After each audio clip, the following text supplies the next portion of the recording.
जी आगे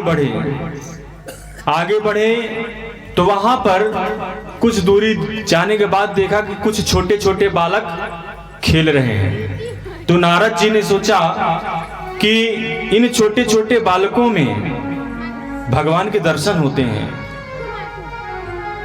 और बच्चे खेल खेल में कुछ खा रहे थे, तो देवर्षि नारद ने सोचा कि लगता है कि भगवान के प्रसाद खा रहे हैं।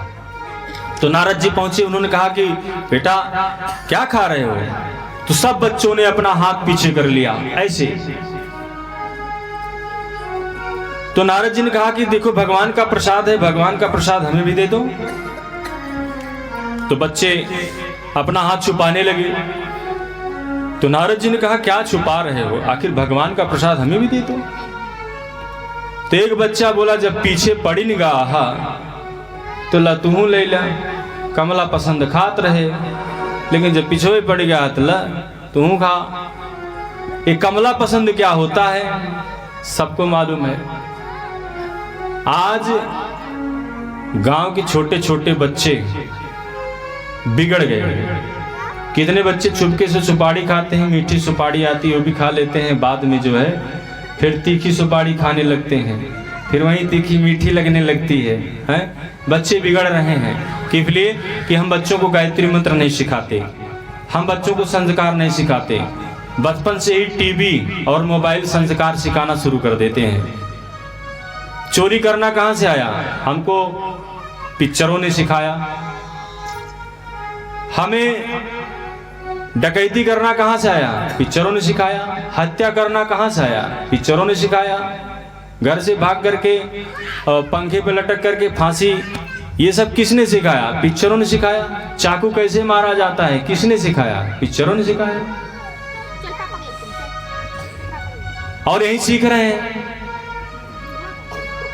अच्छा चैनल देखो, जब आपको सीरियल ही देखना है तो रामायण देखो, कृष्णा देखो, अच्छी अच्छी चीजें देखो, लेकिन हम वही देखते हैं जिससे हमारे बच्चों का संस्कार बिगड़ जाता है। तो संस्कार विहीन जीवन ना जिए, संस्कारित करें। पुंसवन संस्कार कल बताया था। कल यहाँ पर दीप यज्ञ महोत्सव होगा, साथ ही साथ जन्म दिवस उत्सव होगा, साथ ही साथ हम आप लोगों से विदा भी लेंगे। तो इसलिए संस्कार का जो विषय है आज मैंने नहीं रखा। आज हमने थोड़ा थोड़ा, क्योंकि 3 दिन का था, इसीलिए हमने जो है थोड़ा थोड़ा बताया है आपको। परिवार खंड में से भी आपको मैंने थोड़ा ही बताया, क्योंकि अगर केवल परिवार खंड ही कहूँगा तो गायत्री का विषय छूट जाएगा। इसलिए हमें सब विषय लेकर के चलना है। 3 दिन में सब आपको घोल करके पिलाना है। इसलिए ध्यान से सुनिए। कल आखिरी अवसर है। 3 दिन का कार्यक्रम था, आज 2 हो गया, कल 1 दिन और बचा है। परसों कोई ऑप्शन ही नहीं है। अगर आप लोग भविष्य में चाहोगे तो हो सकता है फिर अवसर मिल जाए। क्या आप लोग चाहेंगे ऐसा कार्यक्रम फिर हो जाए भविष्य में? हो जाए? कितने लोग चाहते हैं? बोले गायत्री माता की। तो भगवान गुरुदेव जी आपकी इस इच्छा को पूरी करेंगे। और हम जब आप याद करेंगे हम आपकी सेवा में हाजिर रहेंगे, गुरु जी की सेवा में हाजिर रहेंगे। चारों धामों के दर्शनों के उपरांत ये जो अपने घर में आप श्रीमद् भागवत की कथा सुनते हैं, वो भी कथा आप सुनिए तो गुरु जी के तस्वीर जरूर लगाना, गुरुदेव जी को जरूर बुलाना और सुनना, इससे कल्याण हो जाएगा। भागवत में लिखा है कि कथा किससे सुने? कथा उससे सुनना चाहिए जो समझाने में कुशल हो, तपस्वी हो, निर्मल बुद्धि वाला हो। भाई परीक्षित जी को 7 दिन मरने का श्राप लगा था, सब सुने हैं ना? परीक्षित जी को 7वें दिन मरने का श्राप लगा था। ये श्राप सबको लगा हुआ है, हमको आपको सबको लगा है। और उन्होंने कथा सुनी तो कथा सुनने के बाद 7वें दिन परीक्षित जी के लिए विमान आया और वो मुक्त हो गए। एक पंडित जी सत्यनारायण की कथा एक राजा को सुनाते थे। एक कहानी सुना करके आगे बढ़ते हैं। सत्यनारायण की कथा सुनाते थे तो एक दिन पंडित जी ने कहा, राजा ने कहा पंडित जी से कि पंडित जी आप 2 साल से सत्यनारायण कथा रोज सुनावत है, अब एक काम करा, ये कथवा हमार सुने के मन नहीं कहा तब कहे सुनत सुनत सुनत सुनत हम बिया गए हैं, वह कथा है के अहिनो में कलावती लीलावती कथवा सुनत सुनत महाराज हमारे कथवा याद हो गया, अब वही कथा ना दूसरा कथा सुनावा। तो पंडित जी कहन अच्छा कौनो बात नहीं ना, तो भागवत कथा सुनाई दी। कहन हाँ हाँ भागवत सुनावा। भागवत कथा जब सुने राजा तो कथा के अंत में परीक्षित जी को कथा सुनने से मुक्ति मिल गई। तो राजा ने कहा कि महाराज हमको 2 साल से कथा सुनावत है, हम तो आज तक ना मुक्त भये हैं, बतावा अब हमका काहे की मुक्ति ना मिली, हमहू कथा सुने हमका मुक्ति काहे ना मिली। अब जब पंडित जी गावत हुई तो बतावे, उन्हों ना बता पाए तो कहन हम सोच के बताओ, और जल्दी से अपन पोथी लिए और घर की तरफ भागे और पत्नी से कह दिया अगर कोई आए पूछे तो बता देना कि हम नहीं है, हम ये घर में रहेंगे। तो राजा ने सोचा कि लगता है कि पंडित जी को भी नहीं पता था इसलिए बताया नहीं। तो बाद में राजा पता करते करते एक महाराज जी के पास पहुंचे। महाराज जी बड़े तपस्वी थे, उन्होंने महाराज जी का चरण छुआ। उन्होंने कहा कि महाराज जी आप ही बताओ, हम कथा 2 साल से सुन रहे हैं, हमको मुक्ति क्यों नहीं मिली, और परीक्षित जी को 7वें दिन ही मुक्ति मिल गई। तो महाराज ने कहा ऐसा है कि इसका उत्तर ऐसे नहीं देंगे, इसका उत्तर देने के लिए हमें तुम्हारे घर चलना पड़ेगा। राजा ने कहा ठीक है घर चलो। घर पे आए तो महाराज ने कहा राजा से आप थोड़ी देर के लिए मेरा राज तिलक कीजिए। कितनी देर के लिए? ज्यादा नहीं, 1 घंटे के लिए, बस अभी आपको इस प्रश्न का उत्तर मिल जाएगा। तो राजा ने कहा ठीक है। अपना मुकुट मणि उतारा और महाराज जी के सिर पे रख दिया और राज तिलक किया और पुष्पों की वर्षा की। इसके बाद सारे हाथी घोड़े पूरा राज्य उस महाराज जी को सौंप दिया कि अब इसके राजा आप हो। तो महाराज ने कहा एक शर्त है कि आपके जो बॉडीगार्ड हैं ये भी हमारी आज्ञा का पालन करेंगे, क्योंकि अब मैं राजा हूं। अभी बॉडीगार्ड जो आपके सुरक्षा गार्ड हैं ये भी तुम्हारे नहीं है, मेरे हैं। बोलो इनको मेरी आज्ञा का पालन करेंगे। राजा ने कहा कि देखो 1 घंटे के लिए वे राजा हैं, 1 घंटा जो कहेंगे वो आपको करना है। ठीक है। महाराज ने कहा कि सैनिकों इस महाराज को, राजा को इस छुही में रस्सी से बांध दो। अब सैनिकों ने क्या किया, क्योंकि घंटे के लिए राजा बने हैं, राजा को रस्सी से उस छुही में बांध दिया। फिर उन्होंने कहा एक सैनिक को कि दूसरे सैनिक को अब इसको बांध दो। उसको बांध दिया गया। अब राजा से कहा कि तुम एक काम करो, अब उसका बंधन जाके छोड़ दो। राजा ने कहा मैं कैसे छोड़ सकता हूं, मैं तो खुद बंधा हुआ हूं। उस सैनिक से कहा कि तुम जाके राजा का बंधन छोड़ दो। तो सैनिक ने कहा मैं तो खुद बंधा हुआ हूं, मैं कैसे छोड़ूंगा। तब उस महाराज सन्यासी ने कहा कि दोनों में से जब दोनों बंधा है तो फिर किसको कौन छुड़ाएगा, हैं? यजमान तो अपनी प्रतिष्ठा से बंधा हुआ है, मैं यूं भंडारा करवाया, यूं ये करवाया, यूं करवाया। पंडित जी दक्षिणा से बंधे हैं, बंधे को बंधा मिला, किसको कौन छुड़ाए। अरे दोनों में से एक छुड़ा हो तो दूसरा छूट जाएगा, और जब दोनों में से दोनों बंधे हुए हैं कौन किसको छुड़ाए। बहुत कथाएं सुन रही हैं, सब बंधे के बंधे पड़े हैं। कथा सुनने में अच्छी लगती है लेकिन हम उसी बंधन में पड़े रहे नहीं। हाँ दक्षिणा महाराज को देनी चाहिए, ऐसी बात नहीं है। उनका भी घर संसार होता है, वो भी अपना उसी से जीवन संसार चलाते हैं। लेकिन हम दक्षिणा में बंध जाए, 10 रुपया कम पड़ जाए तो हम गला काटने के लिए उतर जाए,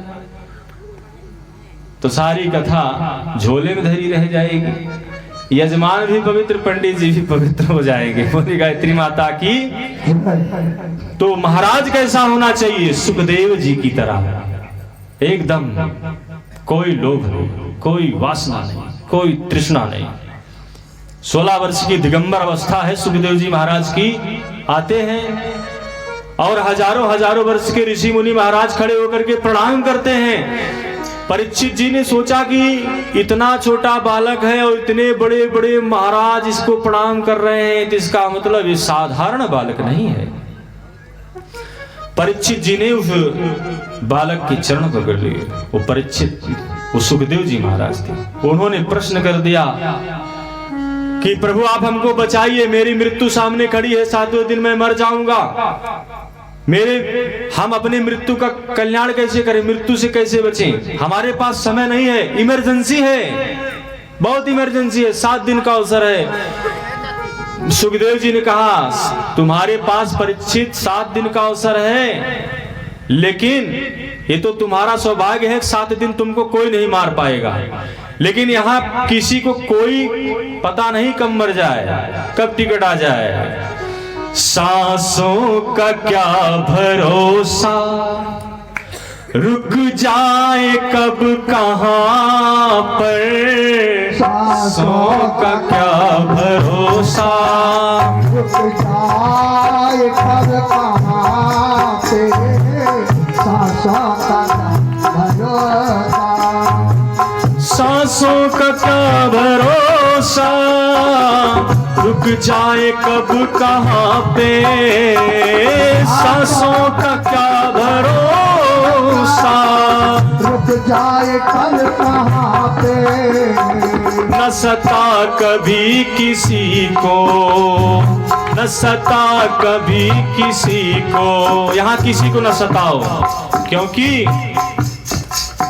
ना जाने कल को तेरा, ना जाने कल को तेरा क्या हाल हो यहाँ पर। ना जाने कल को तेरा क्या हाल हो यहाँ पर। सांसों का क्या भरोसा, सांसों का क्या भरोसा, रुक जाए कब कहाँ पर। सांसों का क्या भरोसा, रुक जाए कब कहाँ पर। न सता कभी किसी को, न सता कभी किसी को। ना जाने कल को तेरा क्या हाल हो यहाँ पर। ना जाने कल को तेरा क्या हाल हो यहाँ पर। सांसों का क्या भरोसा, सांसों का क्या भरोसा, सांसों का क्या भरोसा। परीक्षित तुम्हारा तो 7 दिन तो गारंटी है, तुम्हें कोई नहीं मार सकता। 7 दिन श्राप लगा, 7वें दिन मरोगे। अब चाहे वज्र आ जाए, कुछ भी आ जाए, 6 दिन तो तुम मरोगे ही नहीं। लेकिन यहाँ 6 सेकंड का कोई पता नहीं होता है। तो तुम तो बड़े सौभाग्यशाली हो। तो मृत्यु से बचने का यही उपाय है कि हम भगवान की कथा सुने, दान करें, यज्ञ करें। कितने प्रकार के यज्ञ होते हैं? समिधा यज्ञ, विचार यज्ञ, ज्ञान यज्ञ। ये विचार यज्ञ है, यहाँ सब विचार ही मिल रहे हैं। परम पूज्य गुरुदेव जी ने 3000 से अधिक पुस्तकें लिखी। अभी कल एक दिन का अवसर हमें और मिला है, कल बहुत सारी और बातें बताएंगे, मिला के बताएंगे, थोड़ा थोड़ा करके बताएंगे। क्योंकि अगर अवसर कम है तो बातें भी ज्यादा है, इसलिए एक प्रसंग पर ज्यादा समय लेना भी ठीक नहीं है। थोड़ा थोड़ा समय लेकर के ज्यादा समझा देना है। थोड़ा थोड़ा समझाएंगे, समझना ज्यादा है। पुस्तकें लिखी हुई हैं 3000 से अधिक, हर समस्याओं पे परम पूज्य गुरुदेव जी ने। जब आप कभी आपका मन अगर खाली हो तो गुरु जी की एक पुस्तक जरूर ले जाना। जब यहाँ से जाना तो वहाँ देखते हुए जाना, गुरुदेव जी की पुस्तक एक जरूर लेके जाना। कुछ लेना चाहे ना लेना, लेकिन पुस्तक जरूर लेना। बहुत महंगा नहीं है, कोई 3 रुपए का है, कोई 4 रुपए का है। मैं तो कहता हूँ कि कि भैया पुस्तक वाले, आपके पास जो छोटी छोटी पुस्तकें हैं, है ना, उसकी गड्डी आती है, कितने की आती है? 50 की, 400 की गड्डी होती है, 100 पीस की। तो 100 पीस की गड्डी हमारी तरफ से फ्री बांट दो आप, ठीक है? बोले गायत्री माता की जय। अभी आपको छोटी छोटी पुस्तकें देंगे, ले जाना प्रसाद के रूप में, खाने वाला भी प्रसाद लेना और ज्ञान का प्रसाद भी ले जाना। तो ये हमारी तरफ से आप सबको भेंट है। ये गुरु जी का विचार आपके पास, आपके मस्तिष्क में, आपके घर में पहुंचे। उसको पढ़ने में ज्यादा समय नहीं लगता, 10 मिनट से भी कम समय लगता है अगर मन से पढ़ो। इतना पतला किताब होता है, छोटी छोटी पॉकेट बुक, ठीक है ना? तो उसे जरूर ले जाएंगे। तो बोले गायत्री माता की जय। तो हम क्या बता रहे थे, कल समय हो गया है 7:15 हो गया है, फिर 7:30 हो जाएंगे। कल थोड़ा कार्यक्रम 1 घंटा और लेट चलेगा। कल दीप यज्ञ भी है, यहाँ पर सजावट भी की जाएगी। और कथा जब हो जाएगी लास्ट में, कल विदाई गीत के बाद, विदाई होने के बाद आप सब लोगों के हाथ में अक्षत पुष्प दिया जाएगा। आप लोग यहाँ व्यासपीठ को प्रणाम करेंगे और जो कुछ भी आपके मन में विकार है वो आप समर्पित करेंगे। आप अपने जीवन का विकार हमें दे दीजिए। हम आपका कष्ट लेने आए हैं, हम आपकी गरीबी मांगने आए हैं, हम आपका दुख मांगने आए हैं। आपके पास जितना दुख है हमें दे दीजिए, हम उसे लेने के लिए आए हैं। आपके पास जितनी तकलीफें हैं सब हमें दे दीजिए। गुरुजी ने हमको भेजा है आपका दुख लेने के लिए, और जब आप हमको दुख देंगे तो हम आपको अपने झोले में से जो गुरुजी ने सुख दिया है हम दे देंगे आपको। लेकिन ये दुख का जो कबाड़ है ना, वो कबाड़ हमें दे दीजिए। हम खरीदने आए हैं, हम लेने आए हैं। तो कितने लोग अपना दुख हमें देने के लिए तैयार हैं? हाथ उठाइए। हम आपका दुख गुरुजी को बेच देंगे, वो सुख में बदल देंगे। भाई घर का जो कबाड़ होता है वो कबाड़ी ले जाता है, और कबाड़ी से कोई खरीदता है कंपनी में चला जाता है। कंपनी वाले उस कबाड़ को मशीन में डालते हैं, उसको गलाते हैं, फिर से नया लोहा बना करके तैयार कर देते हैं, फिर से मार्केट में आ जाता है, फिर से उसका कीमत नया हो जाता है ना। तो आप अपना ये दुख रूपी कबाड़ हमें दीजिए, हम गुरुजी की कंपनी में जमा कर देंगे और फिर उसको गलाएंगे, तपाएंगे, हैं, फिर नया बना करके हमारा जीवन दे देंगे। इसके लिए हमें अपने को विचारों को, अपने मन को गुरुजी को देना होगा, तभी आपका दुख का एक कबाड़ लेंगे। कोई नहीं चाहता कि हमारे पास, हम दुखी ही इसीलिए हैं क्योंकि हम भगवान को भूल गए हैं। हम भगवान को किसी न किसी रूप में याद करें। भगवान जब जाने लगे, जब युधिष्ठिर को पूरा राज साम्राज्य मिल गया, सुख आ गया, तो भगवान ने कहा सुख आ गया तो मैं चला। कुंती बुआ ने कहा कि प्रभु आप जा रहे हो? हाँ बुआ अब जा रहा हूं, हम बहुत काम है हमें, अब हमारी आवश्यकता यहां नहीं है। तो बहुत कहा, तो जब उनको लगा कि भगवान नहीं रुकेंगे, तो भगवान जब जाने को ही तैयार है, अब इनको रोकना ठीक भी नहीं है, क्योंकि भगवान का जो अवतार होता है किसी विशेष उद्देश्य के लिए होता है और उनका उद्देश्य पूरा हुआ। लेकिन वो भगवान से यही कहती है कि भगवान आप जा रहे हो, लेकिन एक चीज मैं आज आपसे मांग रही हूं, अभी तक नहीं मांगी, क्या? दुख दे दीजिए। तो भगवान ने बहुत समझाया, इतना दुख होगा फिर दुख क्यों दे दें? प्रभु जब तक दुख था तब तक तो आप हमारे साथ थे, लेकिन जब सुख आया तो आप हमें छोड़ के चले जा रहे हो। अरे जीवन में इतना दुख जरूर होना चाहिए कि मुझे भगवान की याद आती रहे। अरे वो सुख भी महाभयंकर दुख का कारण बन जाता है जिस सुख में भगवान की याद ना आए। अरे जिस सुख में भगवान की याद ना आए, प्रभु की याद ना आए, वो सुख भी महा दुख बन जाता है।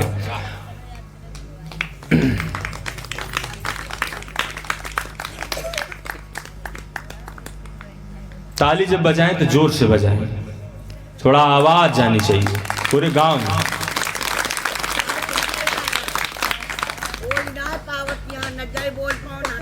बोले गायत्री माता की। जिस सुख में भगवान की याद ना आए वो सुख भी महादुख बन जाता है। अरे जिस दुख में मेरे प्रभु की याद आए वो दुख भी महासुख बन जाता है।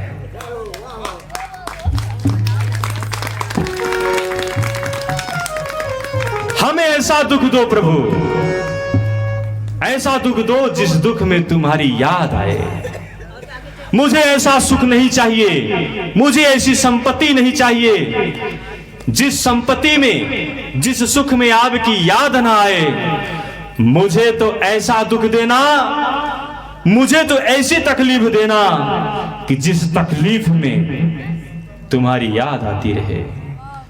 जो सुख में सुमिरन करे तो दुख काहे का होए। यदि हमारे जीवन में सुख है तो उस समय सावधान होकर के भगवान की भक्ति करो, क्योंकि सुख के सब साथी दुख में न को। सुख के सब साथी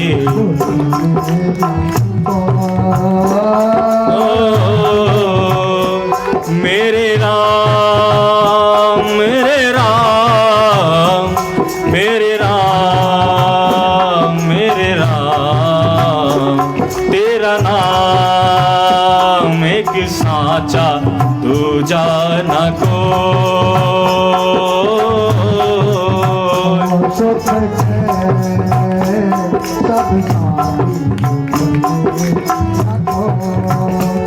मेरे नाम, मेरे नाम, तेरा नाम एक साचा दूजा न को। मेरे राम, मेरे राम, मेरे राम, मेरे राम, मेरे राम, मेरे राम, मेरे राम, मेरे राम। सुख में सब साथी होते हैं, सुख में सब आपके साथ खड़े रहेंगे। चिंता मत करना भैया, हम तुम्हारे साथ हैं। एक बार बस बता देना, आपका काम कर देंगे। मैंने देखा है दुख को, दुख को मैंने करीब से देखा है, गरीबी को मैंने करीब से देखा है। गरीबी को देखा है हमने इतने पास से, नफरत सी हो गई है इसके एहसास से।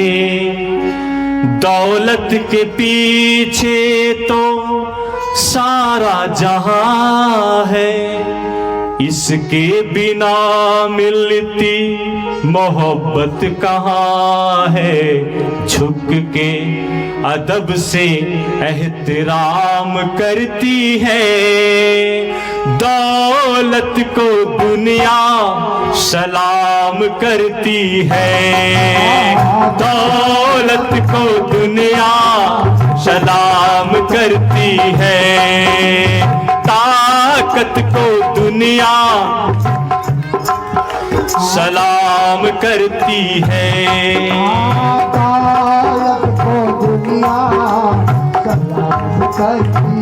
और इसी बात को इस प्रकार से भी कहा जा सकता है, दुख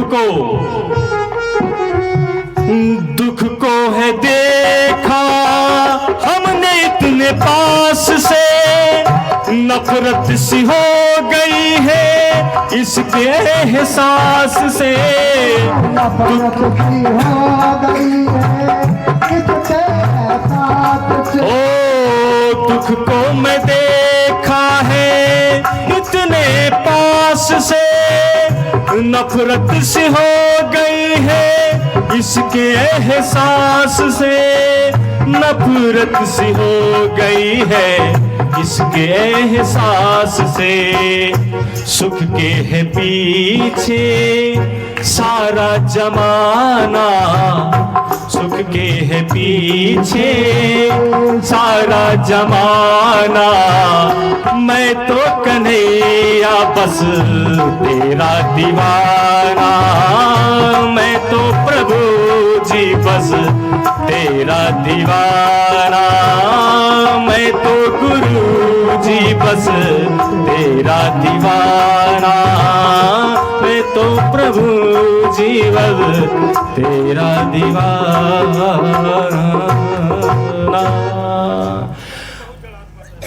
बोले सदगुरुदेव भगवान की। जब हम अपने इस जीवन के रथ में, चाहे हमारे जीवन में दुख ही क्यों ना हो, कौरवों की सेना थी, एक तरफ महाभयंकर सेना, एक तरफ 5 पांडव। पांचों पांडव ने कहा प्रभु आप हमारे रथ पे खड़े हो जाओ। भगवान ने कहा अर्जुन से कि एक तो मैं तो युद्ध में शस्त्र नहीं उठाऊंगा, ये तू जानता है, इसके बावजूद भी तू मुझे चुन लिया। दुर्योधन के देखो इसने इतनी सेना मांग ली, तू भी तो सेना मांग सकता था। और अर्जुन ने कहा प्रभु जिस रथ पर आप बैठेंगे वो रथ कभी टूटेगा नहीं, वो युद्ध कभी हारेगा नहीं। आप देखिए इतनी कौरव सेना हार गई, सब मारे गए, बड़े बड़े धुरंधर सब मारे गए, लेकिन 5 पांडव नहीं मारे गए। 5 पांडव के जीवन के रथ पर भगवान थे। हमारे पास रोज नए नए दुखों का रथ आता है, कभी अभाव का रथ तो कभी प्रभाव का रथ, लेकिन हम किसी रथ पर भगवान को बैठाते नहीं हैं, इसीलिए इस रथ का पहिया टूट जाता है। कभी गुरु जी को बैठाओ तो अपने रथ पे बैठा लो गुरुदेव को, अपने रथ पे बैठा लो गुरुदेव को, आओ तन से करें प्रभु काम को, आओ तन से प्रभु काम को, ओ आओ मन से करें प्रभु काम को, आओ तन से करें प्रभु काम को, आओ तन से करें प्रभु काम को। अपने रथ पे बिठाओ गुरुदेव को, चलो तन से करें प्रभु काम को, चलो तन से करें प्रभु काम को।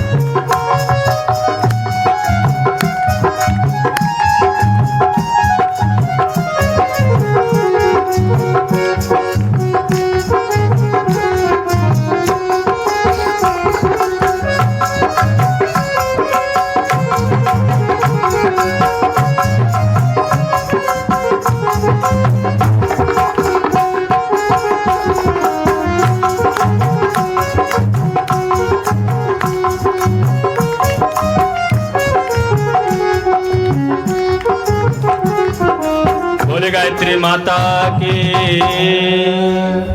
अपने रथ पे बैठा लो अपने इष्ट को। आपके अगर इष्ट हनुमान जी हैं तो हनुमान जी को ही बैठा लो, आपके इष्ट दुर्गे माता हैं तो दुर्गे माता को ही बैठा लीजिए, आपके इष्ट शंकर भगवान हैं तो शंकर भगवान को ही बैठा लीजिए, आपके इष्ट अम्बे माता, गौरी मैया, चंडी मैया, जो भी मैया हैं उन्हीं को बैठा लो। और हम किसको बैठाते हैं? संसार को। दिन सुबह होती है तो शाम तक, बोले गायत्री माता की जय।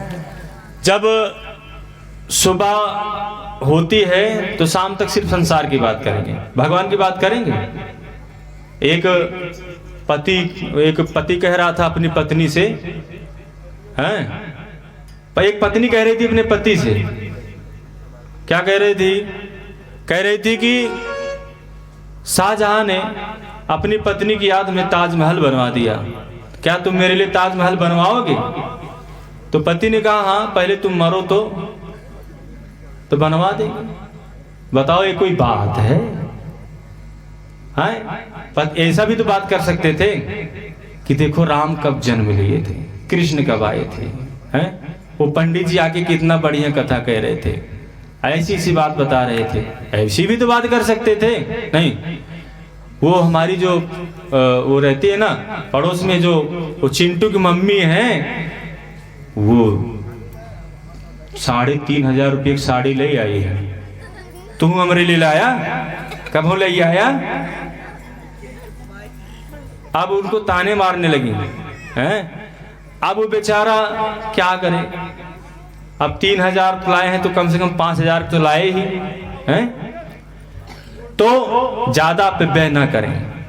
साड़ी 500 की भी आती है और 5,000 की भी आती है, 5 लाख की भी आती है। पत्नियों से निवेदन है, अपने पति से केवल उतना ही डिमांड करना चाहिए जितना वो बेचारा कमाता है। वो बेचारा 10,000 कमाता है और हमने डिमांड 50,000 की कर दिया, मान लो 20,000 की कर दिया। 10,000 तो उसे मिल जाएगी सैलरी, वो 10,000 रुपए कहां से लाए? और तुम्हारी इच्छा नहीं पूरी कर पाएगा तो फिर नाराज हो जाओ, फिर उसको 2 नंबर का धंधा करना पड़ता है तुम्हें खुश करने के लिए। अगर उसकी सैलरी 10,000 रुपए है तो 2,000 की डिमांड करो, वो राजा की तरह आपकी शौक को पूरा करेगा। और अगर आपने 50,000 का डिमांड कर दिया, वो तो बेचारा फकीर बन जाएगा, वो कर्जीदार बन जाएगा, जगह जगह वो कर्जा लेके फिरेगा। तो अपनी इन छोटी छोटी इच्छाओं को रोकें, पति को परेशान न करें, गृहस्थ में उसका साथ दें। उसकी जितनी सैलरी है वो क्या कर सकता है? वो अपनी सैलरी में अपने बच्चों का पालन करे, अपने माता पिता की देख रेख करे, अपना वो देखे। और आपने 20,000 का डिमांड पहले ही कर दिया, 10,000 तो उसकी सैलरी है, 10,000 कहां से लाए बेचारा? 2,000 की डिमांड करेंगी तो 10,000 पाने वाला आदमी किसी राजा से कम नहीं होगा। आपका पति किसी राजा से कम नहीं होगा। ध्यान देना, अपने पति को राजा बनाओ, भिखारी ना बनाओ। 2,000 बोले गायत्री माता की। जो बात अच्छी लगा करे ताली बजा ही दिया करो, इसमें भी कंजूसी, ताली बजाया करो। और कभी भजन में नाचने का मन करे तो नाच भी लिया करो। शरीर को नचाओ या ना नचाओ, लेकिन मन को भगवान में जरूर नचाओ। तो आप बताओ कि अब सभी बहनों से निवेदन है, सभी बहनें हाथ उठा के बताइए कि अपने पति की जितनी कमाई है उससे कम डिमांड करेंगे? बोलो, करेंगे ना? अगर वो 5,000 कमाता है तो डिमांड कितनी करेंगे? कितने करेंगे? 500 की ना? बोले गायत्री माता की। ऐसा अगर समझ लोगे ना तो आपका पति इस दुनिया का बादशाह होगा, बादशाह। वो बेचारा समाज में जाके नजरें झुका ले, ऐसा ना बनाना उसे। वो आपको अपने हृदय में रखता है, तो जो आपको अपने हृदय में रखता है उसका सम्मान कीजिए ना। और पतियों से भी प्रार्थना है कि अपनी पत्नी को डांटते समय उसकी मम्मी और पापा का नाम लेकर के उसको इस प्रकार से गाली देते हुए ना बोले। आप कुछ भी कर लो, आप उसको चाहे जो कुछ भी कर लो, लेकिन अगर किसी पत्नी की माताजी हैं, पिताजी हैं, उसके भैया हैं, अगर उसके बारे में कुछ बोला तो उसको बहुत दुखता है। वो तो ठीक है, उसका विवाह हुआ, पराए घर आ गई, क्योंकि उसको पराए घर तो आना ही होता है। वो पिता के यहाँ तो जन्म लेती है, लेकिन जीवन यापन तो उसको ससुराल में ही करना पड़ता है। ये तो उसको तो करना ही पड़ेगा। इसका मतलब ये नहीं कि हम उसके पिता को जलील करें, उसके भाई को जलील करें। नहीं, बहुत लोगों को मैं देखता हूं कि अपनी पत्नियों को डांटते समय उसके भैया को पता उल्टा सीधा बोलेंगे, उसके पिता को बोलेंगे, माताजी को बोलेंगे। उसका बेचारे का क्या गलती? उसने तो अपने कलेजे का टुकड़ा तुम्हें दे दिया, अपने जिगर का टुकड़ा तुम्हें दे दिया, और उसको आप इस प्रकार से बोलोगे तो बर्दाश्त करेगी? पहले तो पिता ही उसके जीवन में आए, उसके जीवन पहले भाई ही तो आया, पहले उसके जीवन में यही लोग तो आए, पति तो बाद में आया। बहुत बाद में। पति का आना बहुत पीछे हुआ, लेकिन जो पीछे आया उसी के साथ जीवन का यात्रा पूरी हुई है, वहीं पर यात्रा रुक जाती है। पत्नी अपना मायका छोड़ती है, मायका जब छोड़ देती है तो पति को सब कुछ समर्पण कर देती है, अपना मन, अपना तन, अपना जीवन, अपना संसार, अपना सौभाग्य। और जितना व्रत उपवास करती हैं पति के लिए करती हैं, अपने लिए थोड़ी। बट सावित्री को व्रत करेंगी किसके लिए? हे मैया हमारे पति की आयु लंबी हो। अपनी आयु के लिए नहीं मांगती हैं, पति की, बेटे की, हमारे बेटे की आयु। कोई व्रत ऐसे आते हैं बेटे के लिए, कुछ व्रत ऐसे आते हैं पति के लिए। ये बहनें बहुत व्रत रखती हैं, बहुत उपवास करती हैं, पर अपने लिए कुछ नहीं रखती। अभी भाई लोग व्रत करें तो उनको भूख लग जाएगी, अरे इतना व्रत कौन रहे। बताइए, निर्जला व्रत करती हैं, फिर भी हंसती और मुस्कुराती रहती हैं। मातृ शक्तियां, परम पूज्य नारियां देश की जाग जाए अगर, तो युग स्वयं ही बदलता चला जाएगा। पत्नियां सादगी साध पाए अगर, तो पति स्वयं ही बदलता चला जाएगा। आपको करना क्या है? आपको ना दुकान बदलना है, आपको ना मकान बदलना है, आपको, हाँ, दुनिया देख लिया ना। एक समय किराना का स्टोर खोला, बाद में फर्नीचर की दुकान खोला, फर्नीचर की दुकान खोलने के बाद में हुआ चलो इलेक्शन लड़ लेते हैं। कुछ नहीं, सब कुछ करके तो देख लिया, क्या हाथ आया? कुछ भी हाथ नहीं आया। हाथ केवल भगवान का नाम आएगा अंत समय। तो हम सत्संग और कथा जो सुनते हैं, इन कथाओं से हमें भगवान कैसे मिलते हैं, भगवान कैसे होते हैं। हमारे घर में ही जिंदा भगवान है, माता पिता जीवित भगवान है, जिंदा भगवान है। लेकिन उन जिंदा भगवानों से भी कभी कभी गुस्सा करते हैं, बेटे को डांटते हैं, बेटा चिढ़ जाता है। आप जान रहे हैं, बेटियां तो जितना बेटियां अपने माता पिता का ध्यान रखती हैं, उतना शायद बेटे नहीं रखते। बेटे तो शायद अपने माता पिता को शायद कभी एक लोटा पानी देते होंगे, लेकिन बेटियां घर नहीं रहती हैं, लेकिन चिंता माता पिता की करती रहती है। ये चीज होती है। और बेटियों की ही भ्रूण हत्याएं हो रही हैं, पेट में ही मार दे रहे हैं। भगवान कहते हैं, ऋषि कहते हैं, अरे तुम अपने जीवन में कभी दान कर सकोगे कि नहीं कर सकोगे? अपने जीवन में कभी तुम कथा करा पाओगे कि नहीं करा पाओगे? अपने जीवन में कभी सत्संग सुन पाओगे कि नहीं सुन पाओगे? लेकिन अगर तुम्हारे घर में एक बेटी का जन्म हो गया है, तो आप कितना भी बचना चाहोगे, आपके हाथों से एक कन्यादान तो होना सुनिश्चित ही है। तो मिश्रा जी ने कहा कि जन्म दिवस भी है, तो हमने कहा चलो जन्म दिवस मनाओ, तो ऐसा मनाओ कि दुनिया याद करे कि हाँ जन्म दिवस कैसे मनाया गया था, कैसे मनाया जाना चाहिए। कल हम बताएंगे। अब तो जन्म दिवस की जो प्रक्रिया है, लोग गलत तरीके से मनाते हैं। दीपक जलाना चाहिए तो दीपक बुझा देते हैं। देखिए, हमारी भारतीय संस्कृति जो है, ये देव संस्कृति है। देव संस्कृति के निर्माता यज्ञ पिता गायत्री माता, और हम आसुरी संस्कृतियों को पाल रहे हैं। विदेश में क्या है, विदेश के लोग दीपक बुझाते हैं, पर हमारे भारतीय संस्कृति दीपक जलाना जानती है, बुझाना नहीं जानती है।